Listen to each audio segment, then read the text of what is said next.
Today, we're taking a closer look at the breathing aspect of the freestyle stroke, breaking it all down and teaching you how to breathe more comfortably.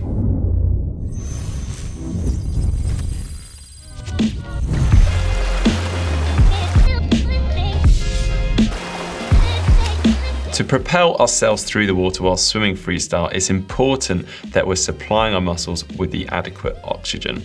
This requires a good breathing technique that allows you to swim comfortably and efficiently with as little impact on your stroke as possible. The breathing action should actually take place throughout the whole stroke rather than one specific point.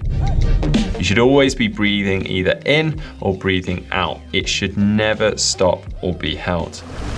So let's start as you finish your stroke at the back beside your hip and you have your other arm outstretched in front of you.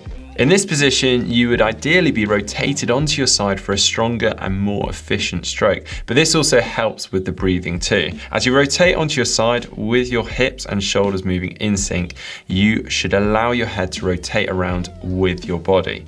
Whilst doing this, it's important that you keep your body straight and in line. Try to avoid craning your neck by either lifting the top of your head up or by trying to look at the roof of the pool. You should only move your head to the point where your mouth is just out of the water and your eye line is level with the side of the pool. Imagine that you're trying to leave one eye in the water whilst the other is above. By doing this, the top of your head pushes the water and creates a trough-like effect around your face and mouth, meaning your mouth isn't actually going to be submerged under the water.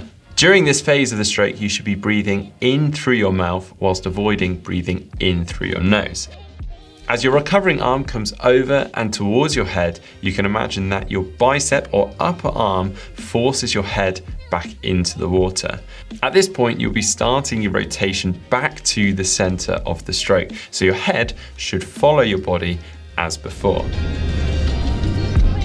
Now, as your head submerges back into the water, you should begin exhaling straight away to prevent the water from going in your mouth or up your nose. This should be a slow and controlled trickle until your next breath in, rather than holding the breath and then a sudden exhale. By having this constant trickle of bubbles, it also prevents any buildup of tension. From here, your body will continue to rotate and roll onto the other side, but you should keep your head face down, looking towards the bottom of the pool for a number of strokes before breathing again. Now, how often you decide to breathe is entirely up to you. Everyone has different breathing pattern preferences, but it is advised that you aim to breathe bilaterally. This means breathing to either side. So to keep your strokes symmetrical and balanced, breathing every 3 strokes is a very good starting point. This means that you will alternate from breathing to the left and to the right. You should trickle your breath out throughout those 3 strokes, and if necessary, forcefully expel any remaining air in the lungs on that 3rd stroke. At this point, you will begin to roll onto your side to repeat the same process of breathing in. This continuous breathing out whilst the head is in the water is one of the biggest cruxes for most swimmers. It feels unnatural at first. We advise you practice this without actually swimming at first. Simply hold onto the pool ledge, take a big breath in, and then slowly drop yourself down underneath the water. As your face enters the water, start trickling your breath out. Continue to do this for a few seconds before slowly pulling yourself back up, expelling all your remaining air. Taking a quick breath in, and then dropping yourself back down underneath the water to repeat again as many times as you like. Another useful drill involves a kickboard. Hold on to the middle or bottom of the kickboard so that you can place your head down into the water.